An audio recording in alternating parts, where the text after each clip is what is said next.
I was in a gallery the other day staring at this painting. It was a chaotic swirl of shapes and colors built on layers of what looked like a sacred geometry. From one angle, it felt aggressive and conflicted.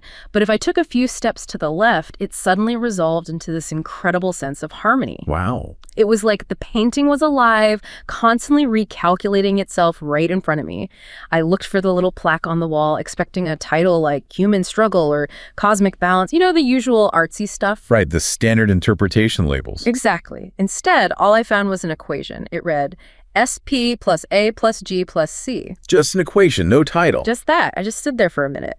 This thing that felt so emotional, so deeply human, was actually a formula. Okay. The artist's statement claimed it was the mathematical model for manipulation and exploitation.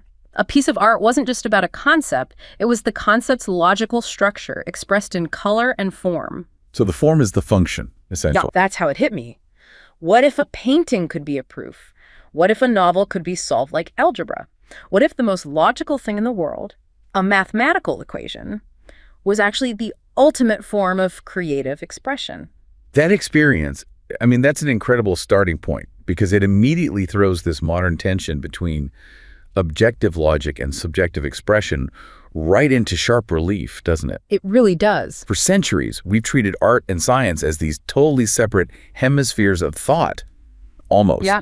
Almost antagonistic to each other. We use logic to explain the world. Explain it, box it up. But we use art to feel the world. And most people assume, I think, that if you apply that rigid logic, you just strip away all the poetry. But that painting, it felt deeply poetic because of its hidden structure, not in spite of it. Well, that's the core tension we really need to dig into today.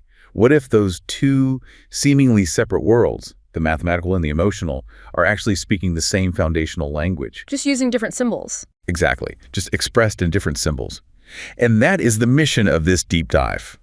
We are exploring a radical movement that claims it can fuse mathematics, logic, and creativity to unlock what they call the mathematics of meaning. The mathematics of meaning. I like that. Yeah. We're going to be unpacking this movement known as Equationism and really examining how structure and objective truth can actually lead to profound subjective expression. And not just in a gallery, right? You mentioned other areas. Not just in the gallery, no. We'll see how it potentially applies in education and even, surprisingly, to our physical well-being. Okay, let's unpack this movement then. Equationism. It has this wonderfully ambitious definition they use. An avant-garde fusion of mathematics, logic, and creativity. It really is ambitious. Yeah. But then you get the academic description, and yeah, it sounds much drier. How dry are we talking? Well, academically, equationism is defined pretty simply as the principle of solving problems equationally. Okay, yeah, that definitely loses the spark. It does. That clinical definition completely misses the cultural thunder, the revolutionary feel of it.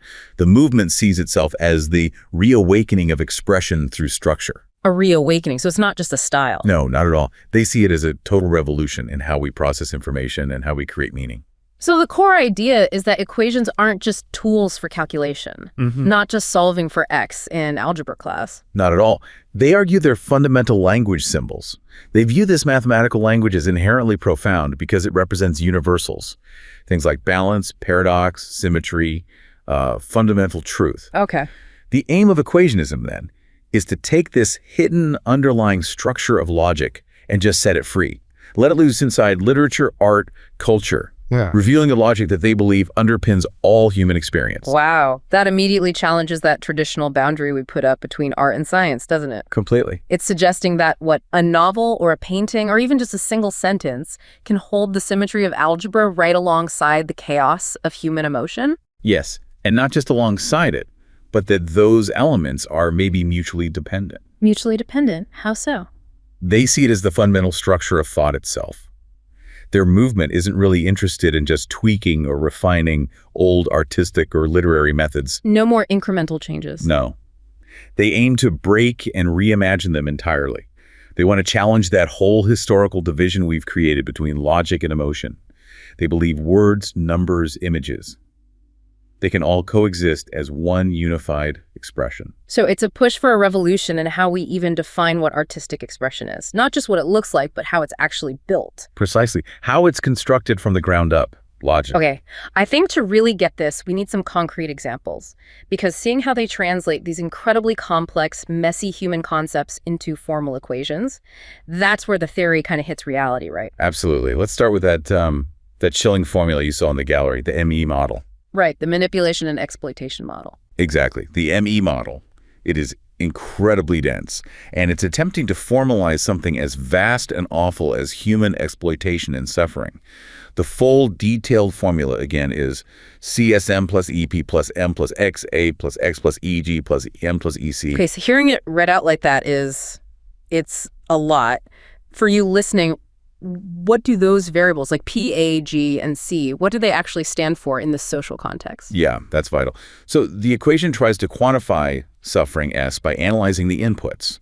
It defines the core victims or elements being acted upon. So P stands for people, the collective human mass, you could say. Okay, people. A is assets, material resources, wealth, things like We that. got it. G represents governance, the structures of control, governments, institutions. Right. And C is culture, societal norms, values, beliefs. These are basically the pillars of society that can be exploited. Okay, those are the elements being acted upon. What about the coefficients, the M, E, and X? Good question.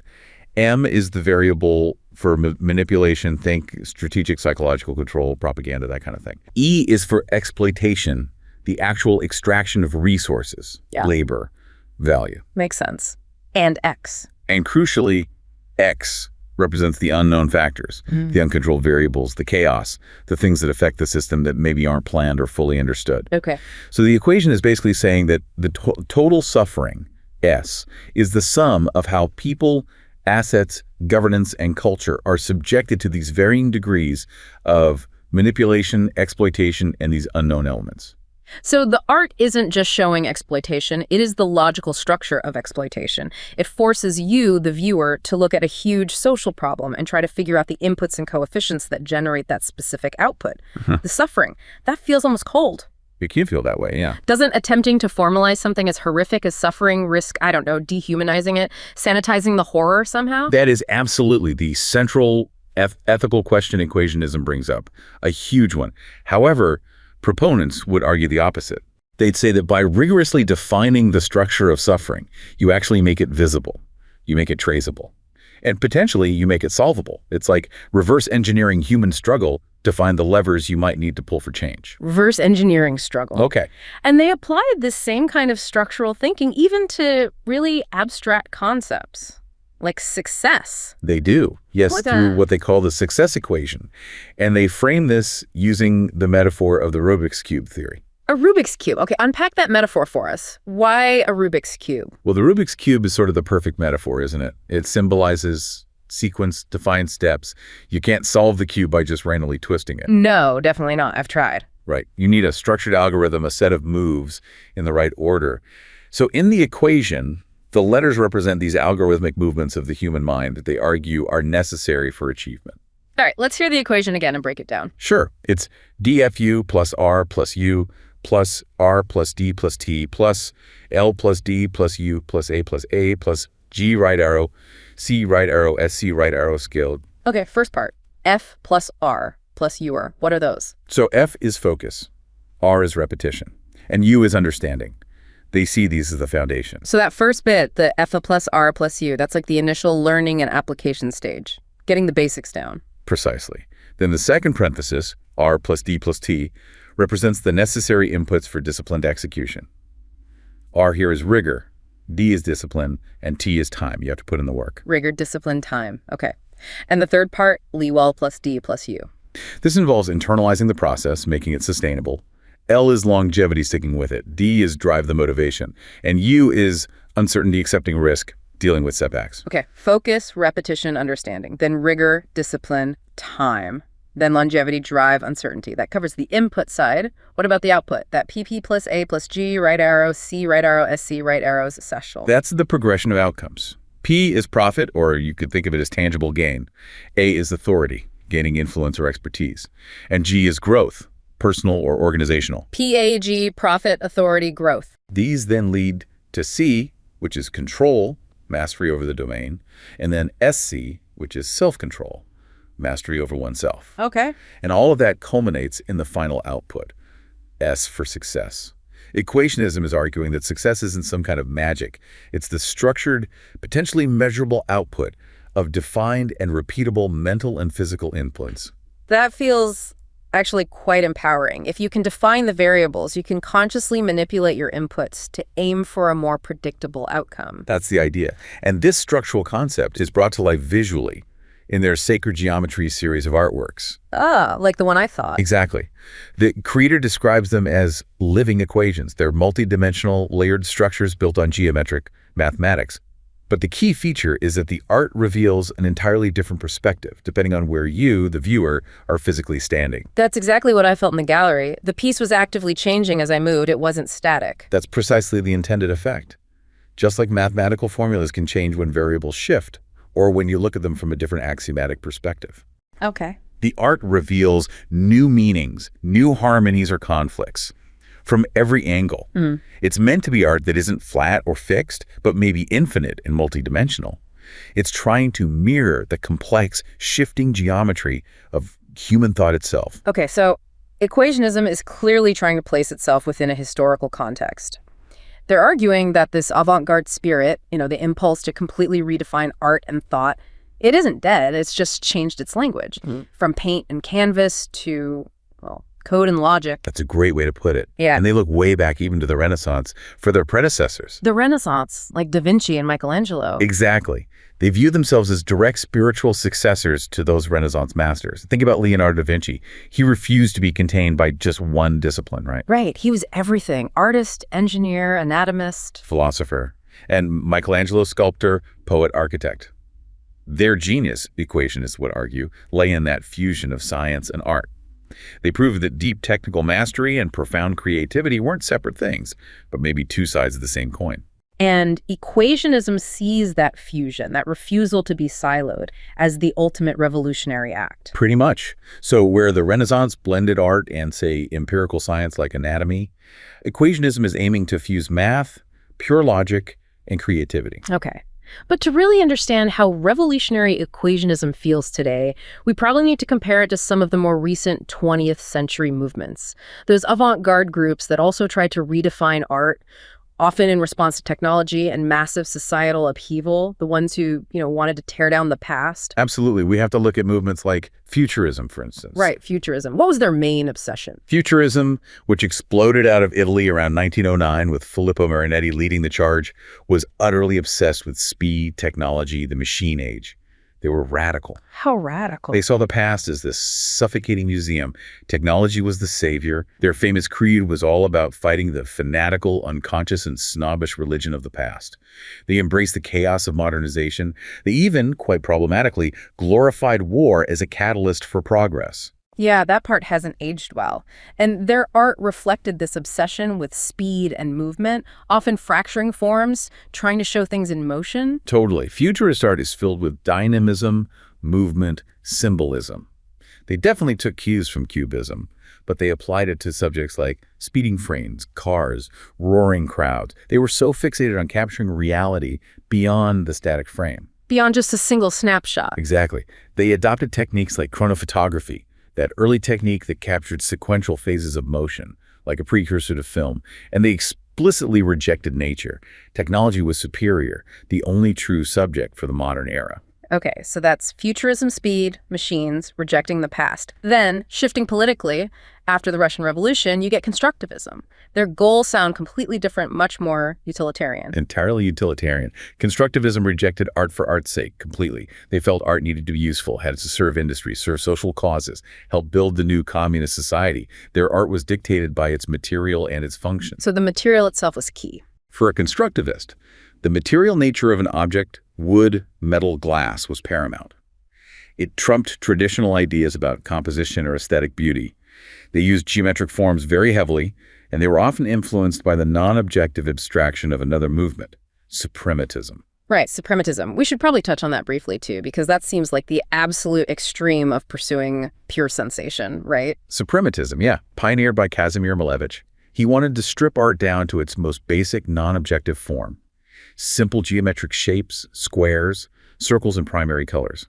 Malevich was searching for pure emptiness, pure being, a kind of spirituality, actually. He rejected materialism entirely. And constructivism took those basic shapes. Constructivism took those elemental geometric forms and sort of repurposed them.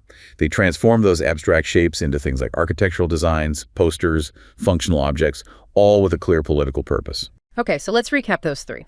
Futurism was trying to capture the motion of the machine. Constructivism embraced the material of industry for social purpose. And suprematism chased pure abstract sensation. How does equationism diverge from these? What makes it feel relevant for our time, the 21st century? That is the crucial question, isn't it? Equationism fundamentally is trying to capture the logic, or maybe even the code of the universe itself. Logic, the code. Okay. The futurists focused on the external appearance, the dynamism, the speed. Equationism, by contrast, argues that the most revolutionary act today isn't to capture motion or material, but the underlying logical structure that governs them. So like that art student Leo mentioned in the source material, the revolutionary spark isn't dead, it just speaks a new language. Exactly. The spark is reincarnated, maybe in a line of code or in an elegant equation. Equationism sees the avant-garde spirit reinventing itself. It's speaking this timeless language of structure and beauty, but through mathematics. It's not necessarily about rejecting the past like the futurists did, but maybe about speaking its fundamental language in a new logical tongue. Okay, so if futurists captured motion and equationism captures logic, the big question still feels like, can that cold objective structure actually carry the weight of profound human emotion? How do you bridge that objective structure with subjective, truly profound truth? And that brings us right to the core paradox of the movement, really. These equations, in this context, they aren't meant to be solved for a single number, like in a math problem. Right, not just finding X. No, they're designed supposedly to be felt as a state of being. The ultimate goal is achieving what they term the mathematics of meaning, that point, that moment, when the objective structure somehow gives way to a subjective resonant truth. But most of us, we're trained to see a number as just a cold fact, an integer. How does equationism even propose that a formula can gain a soul or communicate an actual emotional state? Well, the idea is that it happens through the intellectual and, maybe more importantly, the emotional interaction with the structure they've set up. The structure provides the framework, the scaffolding. Okay. And the variables within that structure, being subjective concepts, force the viewer to look inward rather than outward for the solution. Inward. Okay, let's make this concrete again. Let's look back at that story of Arthur, the retired accountant. This seems like the perfect example of someone whose entire life was defined by cold logic, objective facts. Arthur, yeah. Yeah. From Manchester, apparently. He spent 40 years just immersed in spreadsheets, black and white ledgers, seeing numbers only as these hard, immutable facts. Numbers don't lie, right? Right. But when he retired, he felt this profound emptiness because that rigid, cold logic he'd mastered. It offered him no context for meaning or purpose in his own life. He was, just as you said earlier, kind of trapped by the very tools he'd mastered. So how did an equation break him out of that objective mindset? Well, his daughter, trying to sort of spark some life back into him, took him to a contemporary art exhibit. And Arthur finds himself standing in front of one of these pieces from the Sacred Geometry series. Okay. And out of lifelong habit, he immediately starts trying to mentally solve the complex equation that was displayed next to it on the plaque. Trying to find the answer. Exactly. But the variables, they weren't income, expenses, debits, or credits. The variables were concepts like paradox, symmetry, conflict, harmony. Whoa.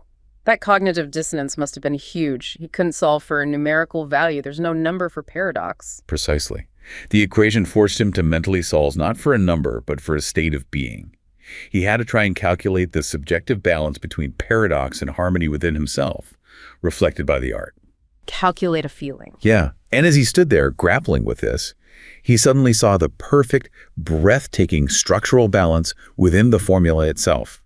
A kind of balance he'd actually been creating in ledgers his whole life, but he'd always been too focused on the numerical outcome to actually feel its inherent beauty, its elegance. So the structure itself became beautiful, not just the answer it produced. Exactly. In that moment, his lifetime of cold logic just blossomed. It turned into this profound subjective truth for him. He realized that structure wasn't the cage, it was actually the foundation for this deeper realization. Precisely. His big realization was that a number could indeed have a soul, in a sense. That poetry could be found within the perfect balance of data, provided you define the variables in a meaningful way. He'd spent his life searching for balance in financials. Equationism showed him how to search for balance in, well, philosophy or meaning. That's a stunning implication for our world today, isn't it? So much data, so much logic everywhere. If we feel disconnected or overwhelmed by it all, maybe it's not because we have too much logic, but because we haven't looked deep enough within that structure to find the underlying poetry, the symmetry that Arthur found. That's exactly the core implication they're putting forward. The cure for feeling disconnected in this data-drenched world isn't to reject data or structured thought. It's about using structured systems like this mathematical language of equationism to look for the symmetry and the elegance that connects back to our subjective human experience. Finding the human in the numbers. It asserts that the deepest structures of the universe are inherently beautiful, and the act of discovering and expressing that structure is maybe the highest form of creative art. Okay, this idea of finding profound subjective meaning within a structured system, that leads us straight into education, doesn't it? Because traditional formal education is incredibly structured. Oh, absolutely. It's governed by laws, curricula, standardized tests, a strict reliance on the instructor. Right. But paradoxically, this very rigid, often siloed structure can end up weakening actual learning skills for the long term. That's the paradox, exactly. This highly concise, compartmentalized approach, while efficient on paper, can often cause students to become uninterested. It can fail to prepare them for this constantly evolving global world we live in now. Because the real world isn't neatly divided into subjects. Not at all. And when the instructor leaves, when the curriculum ends, the student often ends up just relying on bosses or supervisors later in life because they haven't been taught how to self-educate effectively. The system inadvertently sets them up to struggle with adaptation, maybe ignoring the individuality, the subjectivities that equationism seems to embrace. So if equationism is all about fusing logic and emotion, structure and meaning, it seems like it could be a really powerful pedagogical tool, a way to maybe heal that rigid divide we always see between STEM and the humanities. It's a potential, yeah. It forces students to use both sides of their brain at the same time, essentially. It really does. Let's look at that example of Mrs. Evans, the high school teacher. She's struggling, like many teachers, to bridge the gap between her math whizzes and her humanities students. The classic divide. The coders tune out Shakespeare. The artists dread algebra. Exactly. She needs a unified language, something to connect them. So she introduces this idea of equationism. She asks them to find the equation in the art, or in this case, in literature. What does she do with Shakespeare's Sonnet 18, the famous one? Right. Shall I compare thee to a summer's day? She projected the sonnet and challenged her class, math kids, lit kids, everyone to define its variables. What are the core concepts the poem's grappling with? Okay, so what did they come up with? The class together defined the poem's core concepts as love, beauty, time, and art. Then they had to ask the crucial questions. What is the poet trying to solve for here? What inputs is he manipulating in the equation of the poem? And the students, especially that gifted coder you mentioned, she had a breakthrough. A total revelation. This student, who apparently rarely spoke in literature class, suddenly chimed in. She said the poem, it's a function. A function, like in math. Yeah. She realized that the function takes a variable that's subject to decay, namely beauty, which fades with time, and it makes it a constant. And the constant is art, the poem itself. Wow. The famous ending line, so long as men can breathe or eyes can see, so long lives this, and this gives life to thee, that, the student argued, is the mathematical proof of the equation. The poem solves its own problem. That is genuinely powerful. Suddenly, the math students could see the poem not just as, flowery language, but as this elegant, logically resolved system. And the art students could see how a rigid structure, like an equation's logic, could contain infinite emotional beauty and depth. It cultivates what the material calls multidimensional perception and creative problem solving. It bridges the gap. And this whole approach really underscores the critical importance of self-education, which the sources emphasize again and again is essential for lifelong learning. Once formal schooling ends, the learning should never stop. But what does true self-education actually entail? It's more than just reading a book on your own, right? Oh, much more. It means learning through your own effort, relying on your own creativity, common sense, your base knowledge, observation, experimentation, rather than just passively receiving information from an instructor following a strict curriculum. Because the world keeps changing so fast. Exactly. Knowledge, job skills, they're evolving constantly. People must continually educate themselves to stay relevant, to adapt. If students aren't mentally prepared, aren't equipped to do this, They'll just reject new knowledge later on simply because they aren't being forced or guided step by step like they were in school. So educational institutions maybe need a fundamental shift from just imparting knowledge to actually instilling that mantra. Learning never stops, encouraging students to become students of life. Absolutely. The goal should be to facilitate the acquisition of knowledge, skills, values, habits, making students realize that literally everything they engage with, a book, yeah, but also a movie, a sport, a hobby, a conversation, contains expertise, contains knowledge waiting to be uncovered. Use their interests as doorways. Precisely. Educators should use students' existing interests, passions, hobbies as entry points for self-education. Maybe implement foundational courses that teach the basics of self-education itself. Like how to learn how to learn. Essentially, yes. Helping students map out their own personal education paths, define achievable goals for themselves, teaching them strategies for vetting information in this age of misinformation, and how to effectively use various mediums, digital resources, sure, but also mentorship, experiential learning, trial and error. The ultimate goal, then, really is to break down those silos completely, integrating STEM with the humanities to provide that crucial context that's so often missing in specialized education. Integration is absolutely essential. When you combine history, social science, art, literature with the technical fields, you give technological advancement vital context. History shows the cultural factors that shaped those advancements. And art and literature force you to think about the ethics. Exactly. They compel students to think thoroughly about the ethical and social implications of technological development. And fundamentally, both STEM and the humanities require very similar core skills, don't they? Like what? Critical thinking, analytical ability, effective communication. They're needed everywhere. So we're talking about really tangible strategies here, things like collaborative curriculum design, maybe a physics lesson that actually incorporates reading Isaac Newton's original writings to understand the philosophical context of his discoveries. That's a great example. Or collaborative projects, like an art or design project that aims to provide a sustainable environmental solution, but using solid engineering principles, bringing the disciplines together in practice. And this whole argument about using structure to explore deeper, often subjective meaning, it finds an interesting, maybe unexpected parallel in the argument for including religious studies in education. It does, yeah.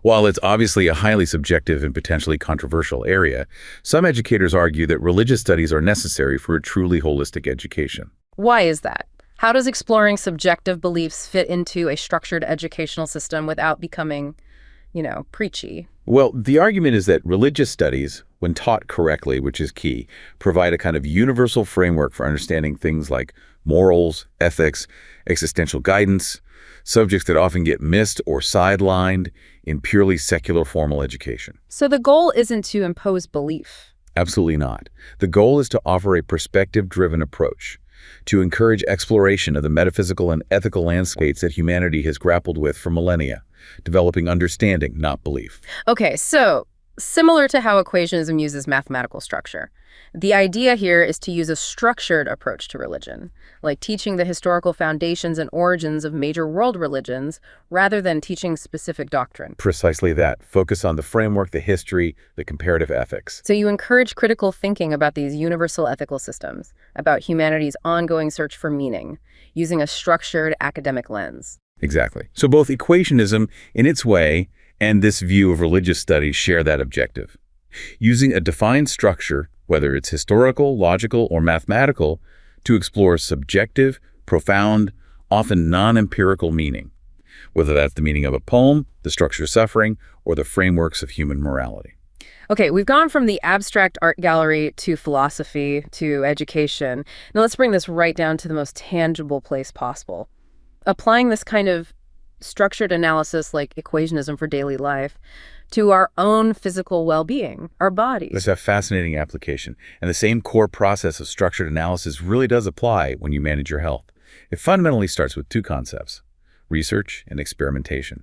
Research and experimentation, define those in this context. Okay, research is a systematic process. Yeah. Right? Interpreting, analyzing, drawing conclusions from information maybe about exercise science, nutrition, whatever, to solve a problem, like how do I get fitter, or just increase understanding. Got it. And experimentation. Experimentation is basically research in its purest form, learning through doing, through repeated practice, trial and error on yourself. Right. You can't just blindly start lifting weights or go keto overnight. You have to first research the principles, understand the why, and then experiment carefully to see how your unique system actually responds. Exactly. Combining those two, research and experimentation, is absolutely essential for a refined, comprehensive, and personalized use of knowledge about your own body. And this leads directly to the critical concept of self-assessment. Self-assessment. Why is that so crucial? Shouldn't we just listen to the experts, the doctors and trainers? Well, professional guidance is vital, absolutely. Serves as a necessary foundation, gives you the starting principles, but ultimately self-awareness and ongoing self-assessment are often far more effective in the long run.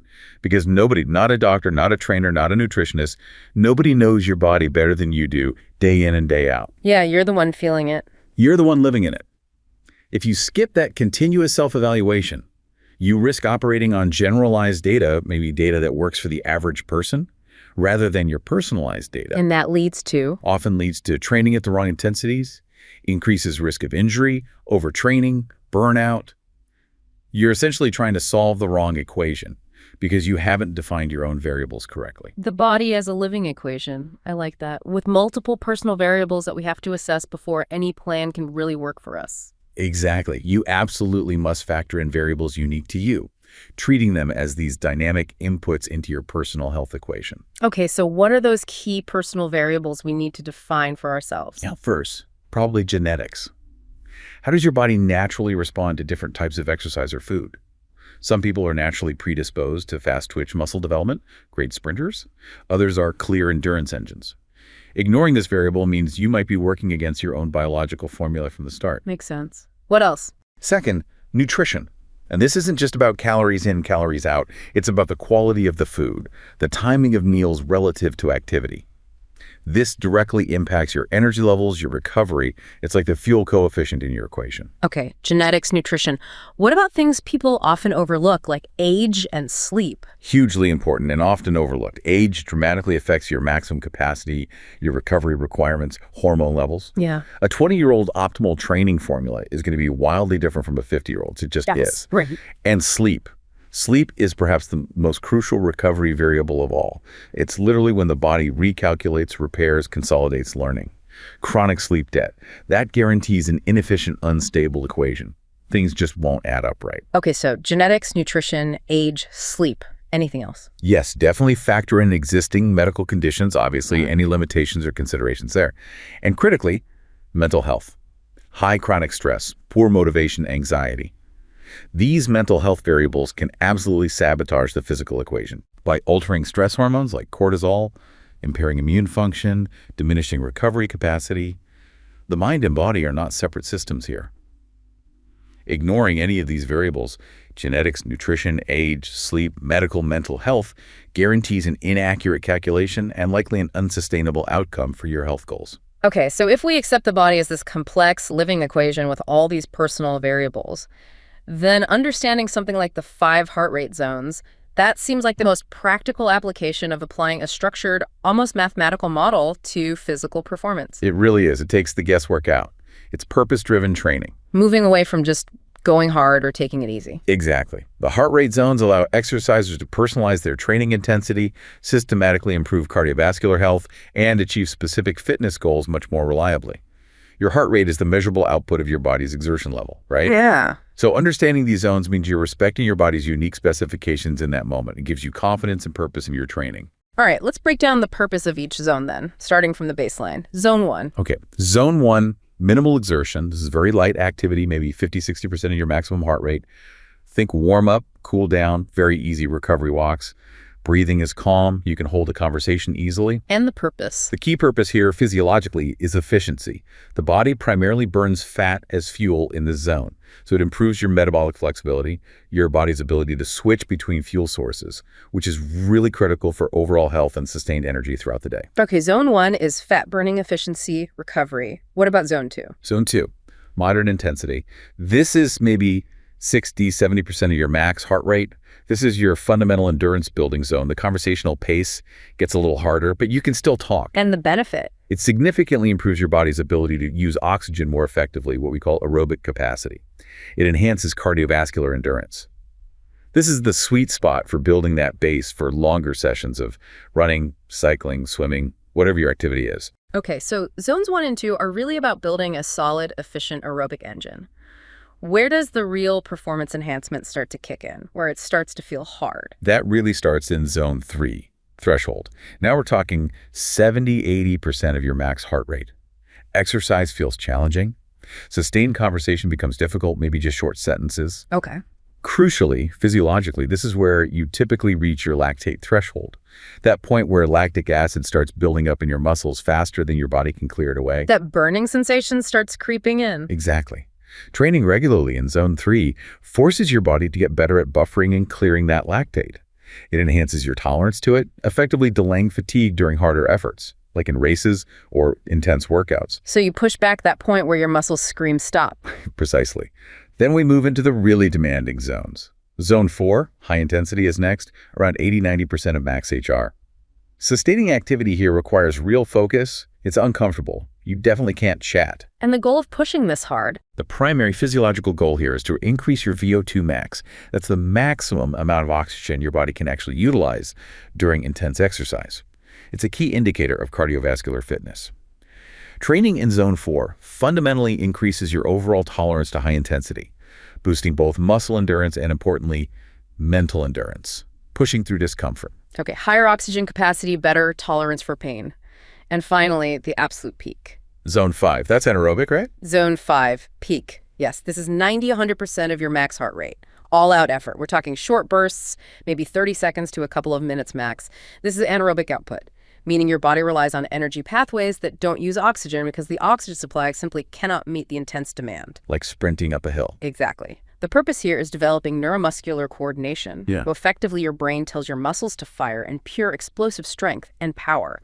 It builds your capacity to maintain peak performance during those really short, powerful efforts. Wow. Okay, so understanding these 5 structured zones, it really is the ultimate application of that equationist mindset, but applied to self-care, to your own body. It is. It empowers you because it moves your health enhancement away from just vague guesswork, should I go harder today, towards a measurable, purpose-driven, logical system. You are respecting your body's unique specifications on any given day, treating it like the finely tuned, complex system it is.